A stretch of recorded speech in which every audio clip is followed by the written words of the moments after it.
ओम नमः शिवाय। सभी धर्म प्रेमी श्रोताओं को सादर प्रणाम। आज हम पद्म पुराण के एक अत्यंत गूढ़, पवित्र और जीवन दिशा देने वाले अध्याय में प्रवेश करने जा रहे हैं। यह अध्याय न केवल धर्म का उपदेश देता है, बल्कि मनुष्य के जीवन, मृत्यु और पुनर्जन्म के रहस्यों को भी स्पष्ट करता है। इस अध्याय में देवी सुमना के मुख से हमें ब्रह्मचर्य, साडरोपाण धर्म और धर्मात्मा एवं पापियों की मृत्यु के लक्षणों का विस्तृत और शास्त्रसम्मत वर्णन प्राप्त होता है। यह संवाद है एक जिज्ञासु, विवेकी ब्राह्मण सोम शर्मा और परम ज्ञानी, धर्मनिष्ठ देवी सुमना के बीच, जहां प्रश्न केवल शब्द नहीं हैं, बल्कि आत्मा की गहराइयों से उठी जिज्ञासाएं हैं, और उत्तर केवल ज्ञान नहीं, बल्कि मोक्ष का मार्ग हैं। यह अध्याय हमें सिखाता है कि सच्चा ब्रह्मचर्य क्या है, गृहस्थ, वानप्रस्थ और सन्यासी का धर्म कैसे भिन्न होते हुए भी एक ही सत्य की ओर ले जाता है। दान, क्षमा, शौच, अहिंसा, शांति और इंद्रिय संयम क्यों मानव जीवन की नींव हैं, और अंततः धर्म का पालन करने वाले की मृत्यु कितनी शांत, दिव्य और भयमुक्त होती है, जबकि पाप में लिप्त मनुष्य को किस प्रकार भयंकर यातनाओं का सामना करना पड़ता है। यह केवल कथा नहीं है, यह चेतावनी है, यह मार्गदर्शन है, और यह आत्मा का दर्पण है। इस अध्याय को सुनते समय मन को शांत रखें, बुद्धि को खुला रखें और हृदय को सत्य के लिए तैयार रखें। अब आइए पूरी श्रद्धा और ध्यान के साथ पद्म पुराण के इस दिव्य अध्याय का श्रवण आरंभ करें। सोमशम ने कहा, भामिनी, ब्रह्मचर्य के लक्षण का विस्तार पूर्वक वर्णन करो। सुमना बोली, नाथ, सदा सत्य भाषण में जिसका अनुराग है, जो पुण्यात्मा होकर साधुता का आश्रय लेता है, ऋतुकाल प्राप्त होने पर अपनी स्त्री के साथ समागम करता है, स्वयं दोषों से दूर रहता है और अपने कुल के सदाचार का कभी त्याग नहीं करता, वही सच्चा ब्रह्मचारी है। द्विजश्रेष्ठ, यह मैंने गृहस्थ के ब्रह्मचर्य का वर्णन किया है। यह ब्रह्मचर्य गृहस्थ पुरुषों को सदा मुक्ति प्रदान करने वाला है। अब मैं यतियों, सन्यासियों के ब्रह्मचर्य का वर्णन करूंगी। आप ध्यान देकर सुने। यति को चाहिए कि वह इंद्रिय संयम और सत्य से युक्त हो, पाप से सदा डरता रहे तथा ख्री के सड़का परित्याग करके ध्यान और ज्ञान में निरंतर संलग्न रहे। यह यतियों का ब्रह्मचर्य बतलाया गया। अब आपके समक्ष वानप्रस्थ के ब्रह्मचर्य का वर्णन करती हूँ, सुनिए। वानप्रस्थी को सदाचार से रहना और कामक्रोध का परित्याग करना चाहिए। वह उच्छवृत्ति से जीविका चलाए और प्राणियों के उपकार में संलग्न रहे। यह वानप्रस्थ का ब्रह्मचर्य बताया गया। अब सत्य का वर्णन करती हूँ। जिसकी बुद्धि पराये घन और पराई जीवों को देखकर लोलुपतावश उनके प्रति आसक्त नहीं होती, वही पुरुष सत्यनिष्ठ कहा गया है। अब दान का वर्णन करती हूँ, जिससे मनुष्य जीवित रहता है। भूख से पीड़ित मनुष्य को भोजन के लिए अन्न अवश्य देना चाहिए। उसको देने से महान पुण्य होता है तथा दाता मनुष्य सदा अमृत का उपभोग करता है। अपने वैभव के अनुसार प्रतिदिन कुछ न कुछ दान करना चाहिए। सहानुभूतिपूर्ण वचन, तृण, शब्या, घर की गीतल छाया, पृथ्वी, जल, अन्न, मीठी बोली, आसन, बख्तर या निवास स्थान और पैर धोने के लिए जले सब वस्तुएं जो प्रतिदिन अतिथि को निष्कपट भाव से अर्पण करता है, वह इहलोक और परलोक में भी आनंद का अनुभव करता है। जो दान और स्वाध्याय आदि शुभ कमें की द्वारा अपने प्रत्येक दिन को सफल बनाता है, वह इस जगत में मनुष्य होकर भी देवता ही है, इसमें तनिक भी संदेह की बात नहीं है। अब मैं साजटजोपास धर्म के साधनभूत उत्तम नियमों का वर्णन करती हूँ। जो देवताओं और ब्राह्मणों की पूजा में संलग्न रहता है, नित्य निरंतर शौच, संतोष आदि नियमों का पालन करता है तथा दान, बत्रत और सब प्रकार के परोपकारी कार्यों में योग देता है, उसके इस कार्य को नियम कहा गया है। द्विजश्रेष्ठ, अब मैं क्षमा का स्वरूप बतलाती हूँ, सुनिए। दूसरों द्वारा की हुई अपनी निंदा सुनकर अथवा किसी के द्वारा मार खाकर भी जो क्रोध नहीं करता और स्वयं मार खाकर भी मारने वाले व्यक्ति को नहीं मारता, वह क्षमाशील कहलाता है। अब शौच का वर्णन करती हूँ। जो रागद्वेषले रहित होकर प्रतिदिन स्नान और आचमन आदि का व्यवहार करता है और इस प्रकार जो बाहर तथा भीतर से भी शुद्ध है, उसे शौचयुक्त पवित्र माना गया है। अब मैं अहिंसा का रूप बतलाती हूँ। विज्ञ पुरुष को किसी विशेष आवश्यकता के बिना एक तिनका भी नहीं तोड़ना चाहिए। संयम के साथ रहकर प्रत्येक जीव की हिंसा से दूर रहना चाहिए और अपने प्रति जैसे बर्ताव की इच्छा होती है वैसा ही बर्ताव दूसरों के साथ स्वयं भी करना चाहिए। अब शांति के स्वरूप का वर्णन करती हूँ। शांति से सुख की प्राप्ति होती है। आत्म शांतिपूर्ण आचरण अपना कर्तव्य है। कभी खिन्न नहीं होना चाहिए।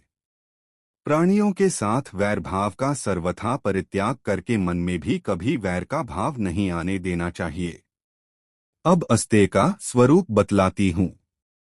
परधन और परस्त्री का कदापि अपहरण न करे, मन, वाणी तथा शरीर के द्वारा भी कभी किसी दूसरे की वस्तु लेने की चेष्टा न करे। अब दम का वर्णन करती हूँ।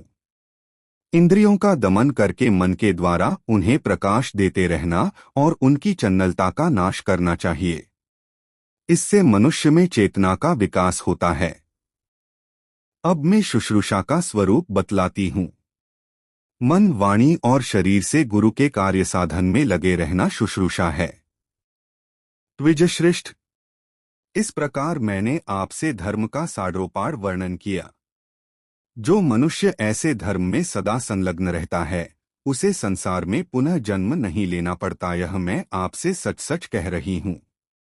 महाप्राज्ञ, यह जानकर आप धर्म का अनुसरण करें। सोमशम ने पूछा, देवी, तुम्हारा कल्याण हो, तुम इस प्रकार धर्म की परम पुण्यमयी उत्तम व्याख्या कैसे जानती हो? किसके मुँह से तुमने यह सब सुना है?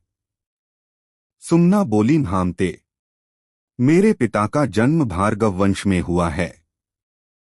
वे संपूर्ण शास्त्रों के ज्ञान में निपुण हैं। उनका नाम है महर्षि च्यवन, मैं उन्हीं की कन्या हूँ। वे मुझे प्राणों से भी अधिक प्रिय मानते थे। जिस जिस तीर्थ, मुनिसमाज अथवा देवालय में वे जाते, मैं भी उनके साथ वहां जाया करती थी। मेरे पिताजी के एक मित्र हैं, जिनका नाम है वेद शर्मा। कौदिक वंश में उनका जन्म हुआ है। एक दिन वे घूमते घामते पिताजी के पास आए। उस समय वे बहुत दुखी थे और बारंबार चिंतामग्न हो जाते थे। तब उनसे मेरे पिता ने कहा, सुब्रत, मालूम होता है आप किसी दुख से संतप्त हैं। आपको दुख कैसे प्राप्त हुआ है, मुझे इसका कारण बतलाइए। यह सुनकर वेद शर्मा ने कहा, मेरी स्त्री बड़ी साध्वी और पतिव्रता है, किंतु अब तक उसे कोई पुत्र नहीं हुआ। मेरा वंश चलाने वाला कोई नहीं है। यही मेरे दुख का कारण है। आपने पूछा था, इसलिए बताया है। इसी बीच में कोई सिद्ध पुरुष मेरे पिता के आश्रम पर आए। पिताजी और वेदर शर्मा दोनों ने खड़े होकर भक्तिपूर्वक सिद्ध का पूजन किया। भोजन आदि उपचारों और मीठे वचनों से उनका स्वागत किया। फिर आपने पहले जिस प्रकार प्रश्न किया था, उसी प्रकार उन दोनों ने भी सिद्ध से अपने मन की बात पूछी। तब धर्मात्मा सिद्ध ने मेरे पिता और उनके मित्र से इस प्रकार कहा, धर्म के अनुष्ठान से ही स्त्री, पुत्र और धनधान्य की प्राप्ति होती है। उनके उपदेश से वेद शर्मा ने धर्म का अनुष्ठान पूरा किया। उस धर्म से उन्हें महान सुख और सुयोग्य पुत्र की प्राप्ति हुई। उन सिद्ध महात्मा के सत्सर्ग से ही धर्म के विषय में मेरी बुद्धि का ऐसा निश्चय हुआ है।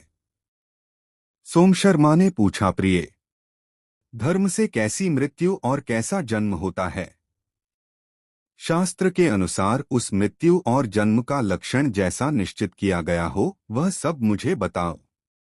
सुमना बोली, प्राणनाथ, जिसने सत्य, शौच, क्षमा, शांति, तीर्थ और पुण्य आदि के द्वारा धर्म का पालन किया है, उसकी मृत्यु का लक्षण बतलाती हूँ।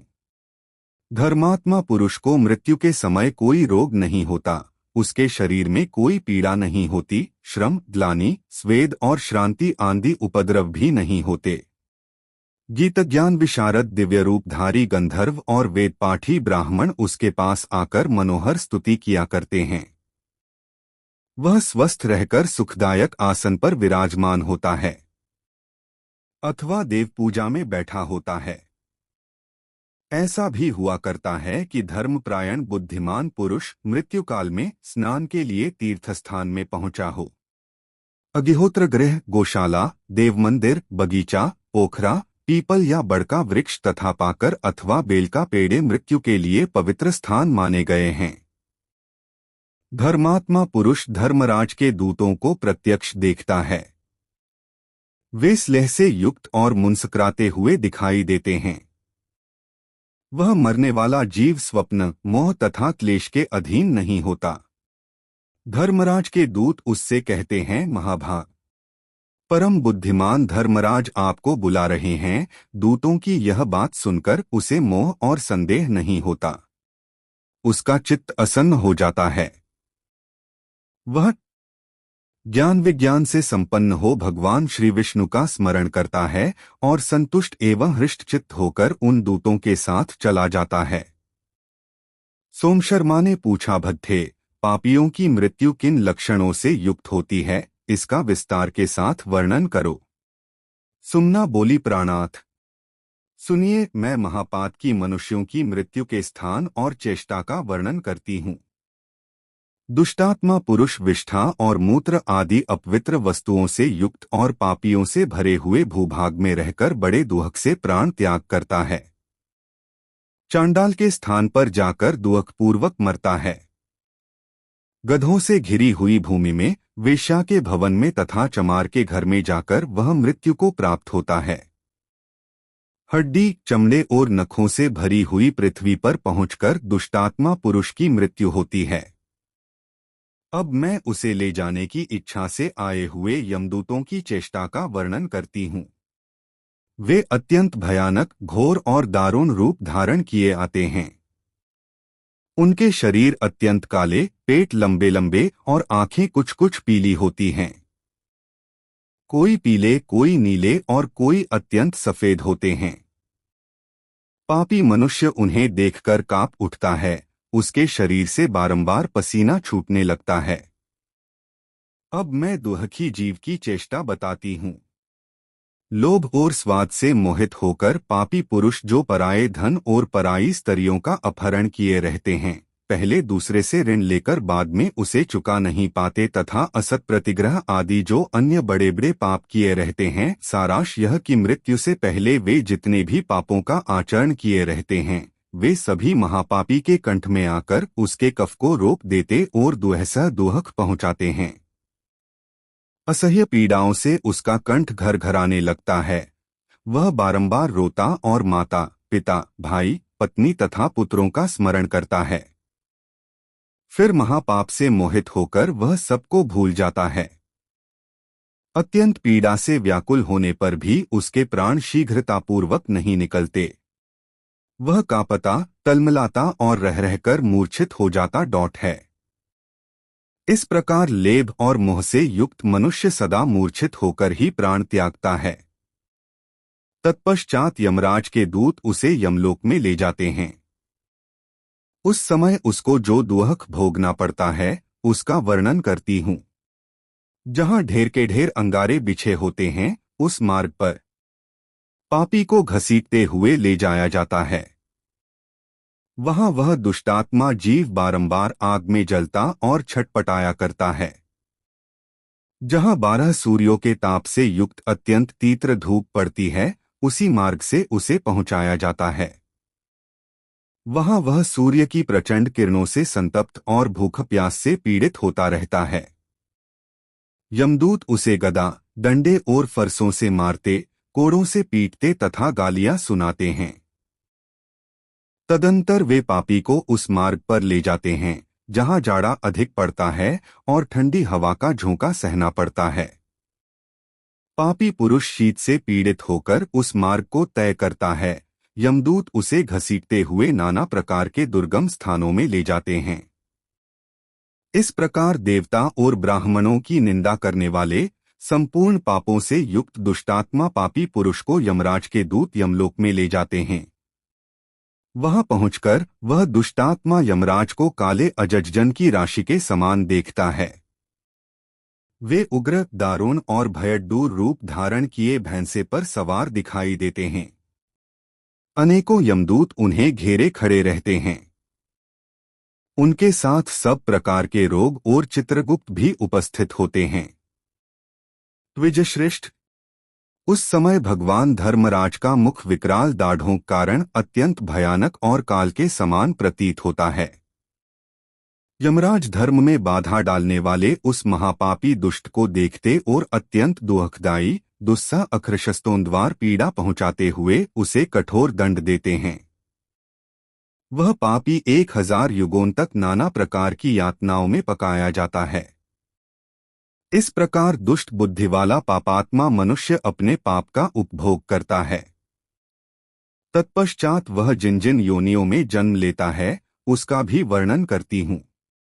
कुछ काल तक कुत्ते की योनि में रहकर वह दुष्टात्मा अपना पाप भोगता है। उसके बाद व्याप्त और फिर गधा होता है। तदंतर बिलाव, सूअर और सांप की योनि में जन्म लेता है। इस तरह अनेक भेदों वाली संपूर्ण पापयोनियों में उसे बारंबार जन्म लेना पड़ता है। इस प्रकार मैंने आपसे पापियों के जन्म का सारा वृत्तांत भी बतला दिया।